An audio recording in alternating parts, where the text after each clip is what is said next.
Hey guys, what's going on? This is Chris Schwartz with the introductory episode of Fuel. Yes. And we are here today to get into some conversation with Gene Volpe. And Fuel is to talk to extraordinary individuals about an event that might have happened in their life that creates the foundation for where they are today. And we're going to talk to Gene, who is a longtime friend, and see if there's anything that we can find out today about Gene.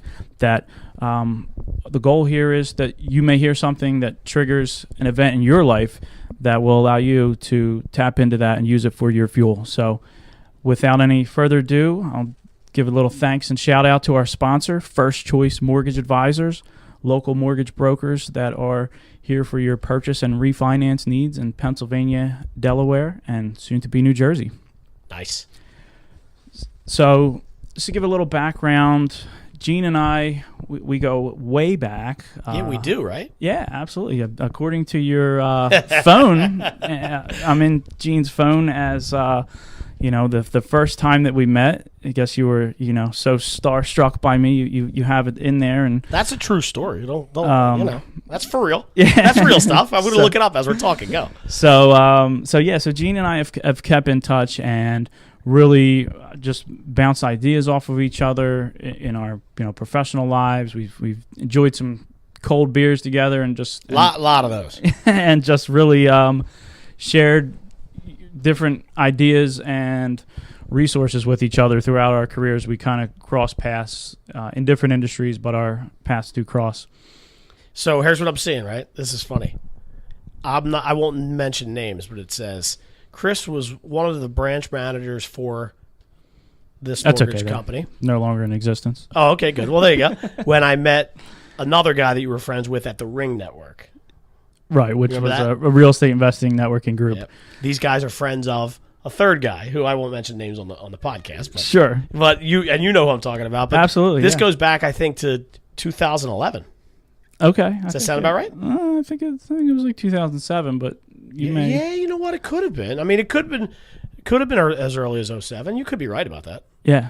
Whatever the case is, we've been long friends. Yeah, right? Absolutely. So we're here and wanted to, I've seen you do a lot of really awesome things, both, personally, professionally. So here we are, we're on Fuel, and we want to talk about an experience that you may have had in your life that really, kind of set the foundation for some things that you've been able to achieve. Whether it's personally, professionally, anywhere. We're going down a road here that you're driving the bus. So okay. Well, that's scary. Yeah, yeah. And also, I should say that I like the fact that on the outset you already assumed that I've achieved something. So I appreciate that. Absolutely. We only think the best of our guests here on Fuel. I appreciate that as well, and I'm going to give you an opportunity in about 3 minutes to think the opposite of that. So stay tuned. Let's go. So I think, I want to make sure the people know. I mean, you and I have had a lot of conversations, and you recently just did I won't name it unless you want to name it, but you just did a real big thing where you got to stand on a stage and talk to people about things that went on in your life, right? I don't know if you want to dig into that. Yeah. I mean, I had the opportunity to go on stage and talk and share a similar story, which was an opportunity that was called The Proof. Right. And we'll put a link to that. You can check it out. It was a pretty interesting and kind of unique opportunity to get on stage and talk about something other than what I do and things of that nature. So this was a cool opportunity. It was a 3-minute talk, so I had to fit a little bit about who I am, where my foundation comes from, and things that have. It's not easy, is it? Not in 3 minutes, right? Hey, you've been around 40 years. 3 minutes, go. Yeah, exactly. Right. So it was a pretty cool experience, and it also helped, no pun intended, fuel the launch of this podcast. I think that should be pun intended. Yeah, absolutely. Pun away, my man. Yeah. Pun away. So, that's kind of if you check that out, you'll be able to see a little bit more about the foundation for this concept of fuel. And it was an awesome experience. And what I'm looking to do is kind of play off of that and meet with individuals and hear the proof is not necessarily designed around, their foundation and achievements and things like that, but that's the way that I used it in my speech. Okay. So to say that I'm playing off of not so much the proof concept, but what I talked about in that setting. So all right. So that's a good point that you bring up, because for people that are listening and maybe watching this on YouTube, I think it makes sense to go back to watch the proof to see what the fuel was based off of. Because you're right, you talk a lot about foundation.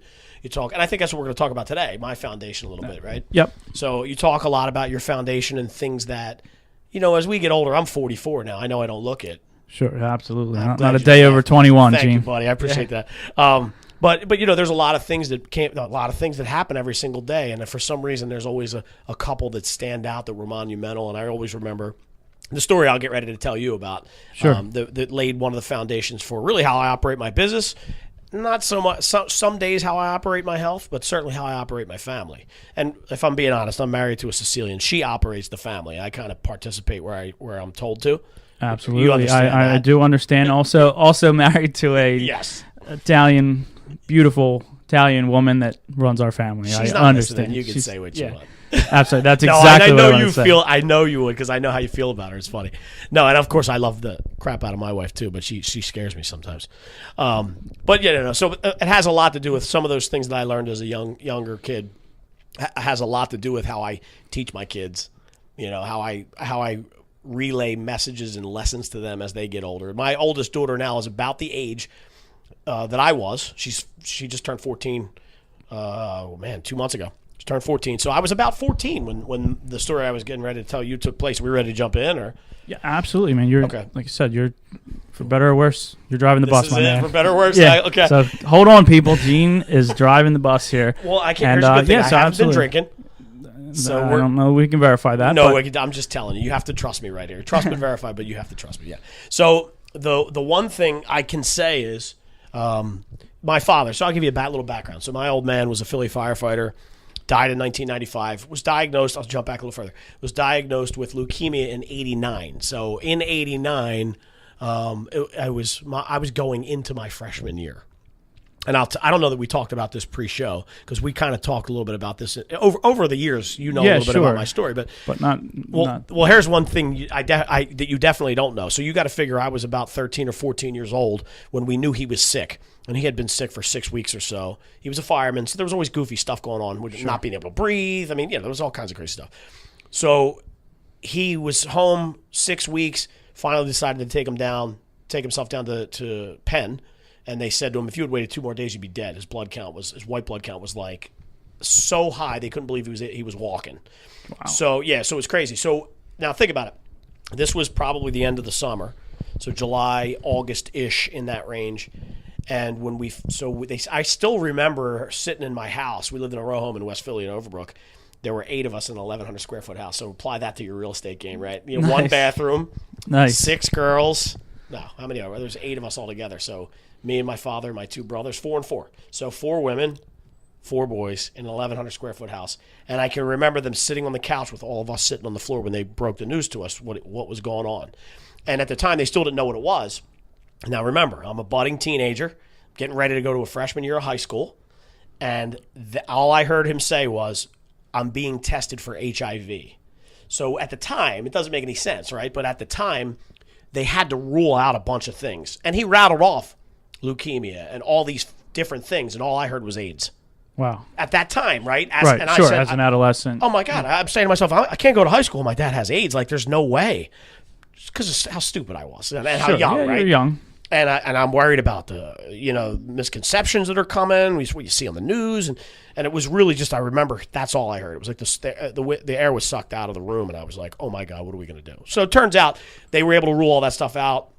In hindsight, was it the best thing that he had leukemia? Probably not, because it killed him 6 years later, 5 years later, whatever it was. So he died 95. But during that process, during that time, and probably right around the time that he was diagnosed, I would think, I remember coming to him, and my buddy Johnny LaRosa had this pink Predator. Remember the Predators? Absolutely. The trick yeah. bikes, right? Yeah. Man, it was and it was pretty. And he had white tires on it. the mags. I mean, there were no mags. It had spokes, and it was the first bike I ever saw that had like 100 spokes in each wheel. You know how like the bike I used to ride had like 12 spokes on each wheel? Yeah, this one had like 300 and they were shiny, man. Yeah. Do you have some pegs on that bike? Oh, on the front and the back. Right, two times. Oh, yeah. It was the first time I ever saw the rotor. Okay. You remember the neck? Yeah, You could turn the handlebars all the way around? Yep. Because on my bike previously, they had the wires. So when Yeah, you turned get it all the way brake cables around, caught, you're going down. you're done. It's over. Head first. So I remember seeing that bike, and I remember saying to myself, I need to get one of these. Like, I have to have something like this. Now, I had to be different. I couldn't get what Johnny had because I can't be riding around on the same bike Johnny's got, so I got to figure something out. So we laugh all the time. We talk about the Mongoose. I found this light blue Mongoose. Man, it was pretty. Nice. And at the time, I want to say it was like right around $300. And I came home and I said to my dad, not that he was expecting this, because I kept my mouth shut until I realized what I wanted. And I said, Dad, I want to get a new bike. And he said, oh, okay, tell me more. And I said, I found this blue Mongoose. It's beautiful. And I forget where I bought it, but I told him where it was. And he's like looking at me. Now, you got to remember, I'm the oldest of 6. We all went to Catholic school. He was a Philly firefighter. My mom stayed at home. We didn't have a shit ton of money. Right. Right? Like cash wasn't coming out of his ears. Right. So for me, $300 for a bike was like, I was expecting him to say, I'll buy it for you, but you're going to forego the next 11 Christmases. Right? Like, and I was ready for that. I was ready for the trade. So he said to me, he just looked at me and shook his head noddingly, like, sure. And I remember thinking to myself, this is going a lot better than I thought it was going to. Like, I thought by now I'd be. Where's the catch? Yeah, right. And he said to me, and I said, he goes, that's great. I think that's great. And I was like, wait a minute. But Dad, it's $300. And he was like, that's fantastic. And I'm like, still thinking he's buying this thing for me. Right? Yeah. And I said, I don't understand. He goes, well, dude, I don't care if it's $1,000. You're going to work for it and buy it yourself. And I was like, wah, wah, wah. Right. Oh, There was the catch. So what he did was he walked me around. I lived down the hill. If you know anything about West Philly, which most people listening won't. But if I lived down the hill and there was an up the hill. So we would walk up Haverford Avenue. And he would drive me, but we would walk up all the time. He would drive me up, and there were a couple restaurants along the strip, and he was like, we'll get you to be a busboy. Like, it makes sense at 13, 14 years old. You go bus tables, you run around in the morning, make a couple bucks. 672 years later, I'd have enough money to buy the Mongoose, right? Yeah. So we go up, and I remember first we went to Greenleaf, which was a restaurant, famous restaurant, still there. They did breakfast. He used to go for breakfast, loved it up there. And a waitress who was there, and that was a scrawny little thing. I can still remember Mrs. Keatley, and she said, he can't lift these buses. He's too small. And I remember thinking, like, this, I won't say on here, but I always remember hating her from that day. And my dad laughed and did his thing, and we went up a couple stores and hit this Greek guy, oh my gosh. Oh, God, I can't think of his name. He employed me for so long. Demos. Oh, my God, I'm sorry. So he employed me forever, and he said, sure, I need a busboy. You let him come Tuesday. And so I worked there. So they stuck me in the back. I learned. I was late all the time. I did all this stuff. And I can remember saying to my dad, I came home the one day after a couple months or a couple weeks, and he said, how you doing with the bike, man? And I said, I'm doing okay. I got about like $150 ready to go. I said, a little couple more months, and I think I'll have it. And he went, let's go get that bike, kid. So we went out. I put my 150 up. He put that balance up for me. And I had a brand new Mongoose, and I got it. So it was the fulfillment of like one of my first dreams with a little bit of help. And I think, as we talked about, I'm getting the chills when I talk about it. He's gone 25 years this year, 24 years this year. So next year will be a big 25. He's been dead longer than, more than half my life. Sure. So, I miss him, but I also don't remember him, and I remember I'm trying to teach him to my kids. But this was one of these things that, like, I try to pass on. And the message always to me was, I think a lot of people, especially entrepreneurs, like I've heard in the real estate game a lot, and any MLMs you do, it's always like passive income. There's shit passive. You got to work your ass off, right? And I don't care what anyone says. If you get to a point where you can create passive income, that's a great thing. But you don't get there by accident. If it's not endowed to you, or you didn't hit the lottery, you got to work your ass off. I saw a meme the other day that was like, said something about, I love when people say to me, I want to be an entrepreneur so I have more free time. That's a thing, right? Absolutely. But I think that prepped me. Dream. It's totally the dream. But I think it's missold a lot. Like, it's like, you don't have to work hard. You got to work smart. Bullshit. You got to work hard. Right. You got to be smart, but you got to work hard. And I think for me, it was a couple things. He taught me how to create a goal. how to realize the goal, but also when you work hard, you can have what you want, and sometimes people along the way will help you a little bit. And that's been powerful. It's a good one, right? Like, Yeah, that's absolutely. just one that I'll just take to the grave. And I hope somewhere down the road when my kids say, my dad's been dead now 25 years, I mean, I hope that doesn't ever happen. You get the point. That they'll have a message or a memory from a lesson I taught them that they'll keep with them and teach to their kids. Sure, and that's a key point, and really why this podcast exists, because I think we can just pause on that for a second. We all have those memories, those experiences, and we continue to have them every day. And if we can leave little bits and pieces of that with kids, if you have kids, or family or friends or whoever it is, so that they can your legacy, so to speak, lives on. That's what we're here for, man. That is really the key, is to really hearing you say that you're going to leave that little piece of Gene, so to speak, for your kids to then. I mean, you don't know how long that will continue on, because if that resonates with them, are they going to do that with their kids, who are in turn going to do that with their kids? And, right. and that's what we're here for. Yeah, and I don't know if it's going to be the lesson that my dad taught me that I'm going to pass down from generation to generation, like my last name, or if it's going to be something else that my 13-year-old, I happened to be there at the right time and said the right thing that resonated with her, that she'll remember. When I was 13, my dad said this to me, and it might not have anything to do with my parents. Sure. It's just something that basically is ingrained in me and the way that I believe things and the way that I handle my life and my business. And I'm hoping it's a positive thing. Sure. I mean, there's always the chance that it's just going to pick something negative up that I did, right? And take that with her. You hear people all the time saying, like, my dad was a creep, he used to do X, Y, and Z, Right, yeah. Or my mom was X, Y, and Z. So I hope certainly she's picking up on the good stuff I do, not the negative stuff, because there's enough of that. Yeah, that's all right. I think we all have that, right? I hope, anyway. I think I'm a little human, anyway. Yeah, absolutely. So, well, Gene, I mean, that's definitely, it's a powerful story on so many levels, with setting goals, and really the piece that you talk about when you set out to achieve a goal. Sometimes somebody will come along the way and just kind of give you a kick in the ass, right? A little, a little boost that you may not have planned when you were looking at that goal from, okay, here's how I'm going to get from point A to point B. It's all you, but when you're going down that road, you just come across people that might say, "Hey, Gene, hop in.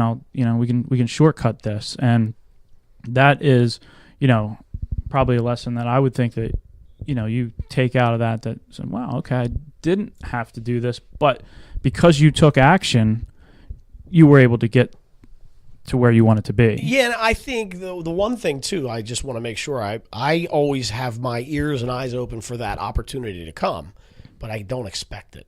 Right. So I anticipate that I'm going to be accountable for all the actions that take place in between point A and point B.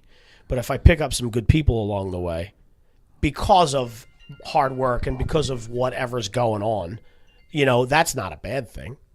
Sure. It's going to be a good thing. So, but I think is that you have to be able to figure out a way to shed the entitlement that so many of us have. Like, I work hard, so I deserve. And that's not really all the way it works all the time. Yeah. I mean, I would love to. Don't get me wrong. I wish I knew going in that, next Tuesday when I wake up in the morning and I feel like shit and I don't want to do anything, I wish somebody was going to be there to say, "Come on, Tiger. Yeah, get out of bed, buddy. We got stuff Absolutely. to do." Right? And one of the things that one of my mentors shared with me is no one's coming to save you. Right. And that is a huge statement. Yeah. Like, if you do understand that you are accountable for everything that happens, good, bad, or otherwise in your life, and you operate as if that, hey, no one is coming to save you. Yep. I mean, because that is the reality. You paint yourself into a corner. There's no choice. Yeah, exactly. Which is powerful. That's powerful motivation. Yeah. That's powerful fuel. That is powerful See fuel. what I did there? That? I Pun like that. intended. Nice. So, cool. Anything else, that you'd like to, share about with that experience, or, kind of how that filters in or flows into your life, business? Well, I think just to keep it simple, it's just a daily reminder. It's a constant reminder for me to just keep working hard. You know, there are some days, a lot of days where I wake up and people say, "Are you busy?" And I go, "Hamster wheel busy." Sure. You know that feeling? Yeah. Like I still have to answer the emails and still have to answer the voicemails and deal with the crap I don't want to deal with. But it's sort of part of the process. Sure. And so I got to be reminded every once in a while, like, this is muck work. This sucks. And then it's like, well, you're not in a ditch somewhere digging in 600-degree weather. You know, you're sitting in your basement answering emails. Like, let's keep it in context here and stop bitching and work hard. Do what you said you're going to do. Remember these memories of your father and things that he taught you, and keep your mouth shut, work hard. And, you know, like I said, it's easy. It's very easy to say that on whatever today is after a weekend full of fun and friends and family. But there are days in the middle of the week, they call hump day for a reason, right? There's sometimes you need that little extra. And if I can call back and think about some of those moments, and I don't do it enough. I mean, you know, there's plenty of Wednesdays I don't think about that mongoose experience. But if I could draw on that, it just makes me think like, okay, stop being a little bitch and just do what you got to do. Absolutely. You know? Awesome. And, you know, for those of you listening out there, that's really what we want to, you know, get across, and what we hope you can pull out of the time you invested in listening to this podcast is, you know, when you just have to get it done, when, you know, no one is coming to save you, what is that one experience or that one thing that you can tap into that's going to get you through that day, you know, middle of the week, and, you know, whatever, and, you know, not just the, you know, giant monster or, you know, 24-ounce coffee. Like, what is it that can really get you through a tough time? Because the you know, that fuel that we all have inside of us, that story is gonna fuel you way more than a 24-ounce, you know, cup of coffee. Yeah. If it doesn't, you need to reevaluate. Yeah. So that's awesome, Gene. Well, I want to thank you, you know, for coming on today and, you know, taking the time to really share that experience.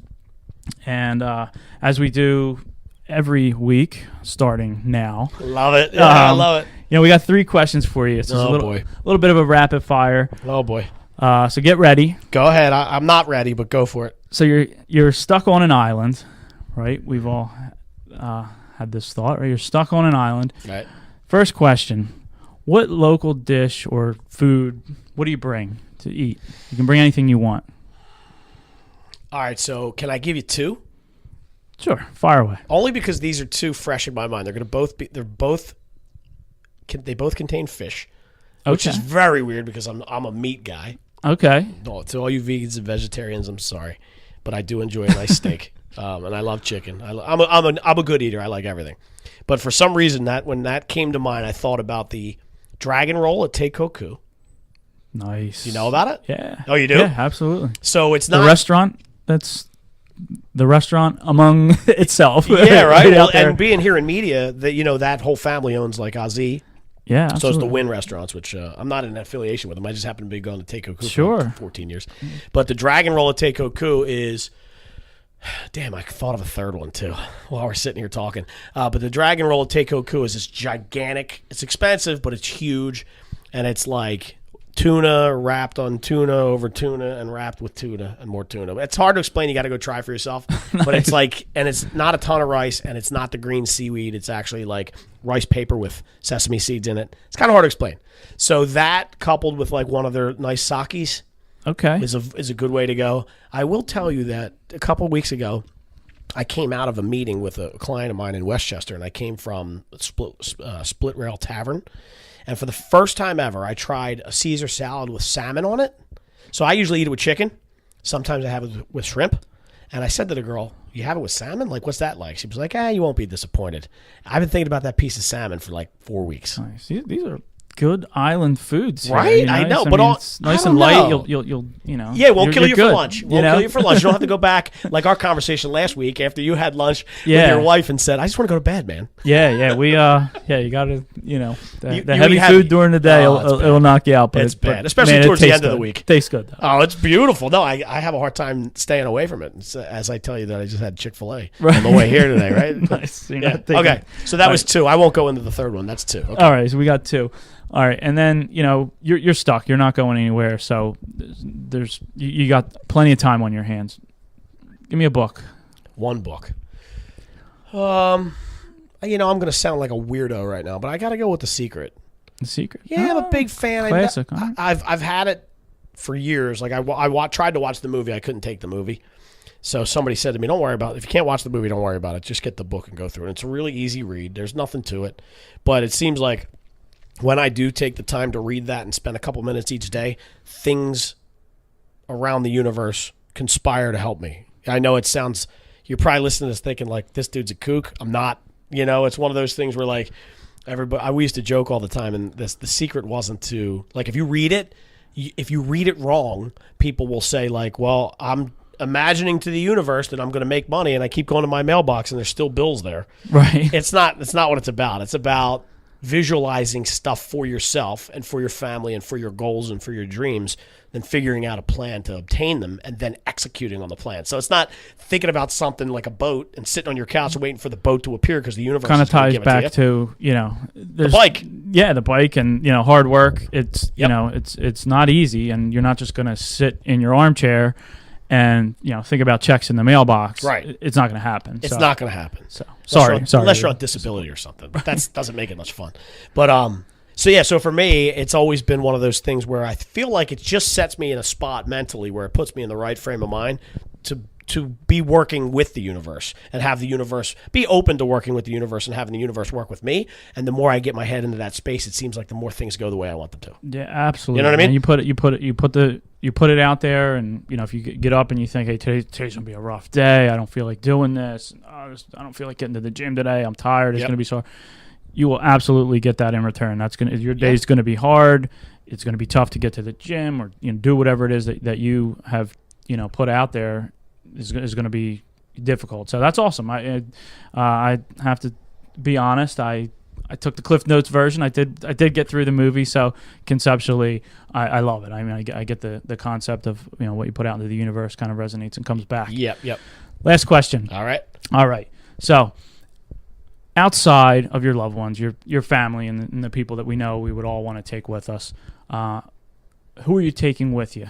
And this can be maybe somebody that's been influential in your life, maybe a buddy that just would be a hell of a time on an island, maybe somebody that's going to help you survive and live out your golden years on the island. What do you got? Who are you taking with you? I could get myself in a lot of trouble with this question, can't I? Again, you're driving the bus. So you could drive it right off the road right now. So you already eliminated my wife. So if she's listening, of course I would have said my wife. Yeah, absolutely. And then my daughters, right? But you took them out of the equation. So I have to go with Kathy Ireland. I mean, no. I'm kidding. Oh, man, that bus. just right off the road. I was just, honestly, she's probably in her late 50s now, but I always remember her from the SI. I loved her when we were younger. I had a big-time crush. Man, that's a really hell of a good question. And I'm trying to think about the people in my circle. I'm going to go weird on this one. Let me think about this. I'm going to go strange. Let me go and say I would take my brother-in-law, Pete. How about that? Does that count? Or is that technically part of my family? He's part of the family. Part of the family? Pete's out. Stay out. Pete's out? Pete's out. Pete will be happy to know that, so he's not stuck on an island with me. Let's go with Ed Fordyce. He's somebody I thought about. Okay. So Eddie F. I actually haven't talked to Ed in probably in a couple of months. I still watch his videos on Facebook, but he's a local real estate guy, but he's also like a coach. And I go back years with him where he actually helped me shed some pounds. I know it probably doesn't, if you're watching the video, it doesn't really look like that, but I was pretty heavy and he shook me out of my space. He's a positive guy. He's tuned into the universe. He's just like, I think he's a good dude, and I think he would be fun. We would CrossFit all day, every day. He's nuts. Nice. And also we would probably fight a lot. Which would be fine. Right. Yeah, it's not a big deal. But I think I could also get him to build like a treehouse for me. Okay, so he's gonna hook you up. I think we could do some. I think we definitely could do some stuff. So. No, he's a realtor. I mean, is he gonna? No, he's not really. Oh, okay. I think he has a license and he's like a broker of record. Okay, so he's not going to try to sell you the treehouse. Like he's going to build it. He's definitely going to let you in. Well, listen. If I brought him with me, I guess it depends, right? If I brought him with me and we're stuck, is he happy we're there? Then I'm in trouble if he's not. But if he's happy we're there, he doesn't even know what happened. He doesn't know. He just got dropped. Then he would sell me. He's not a salesman.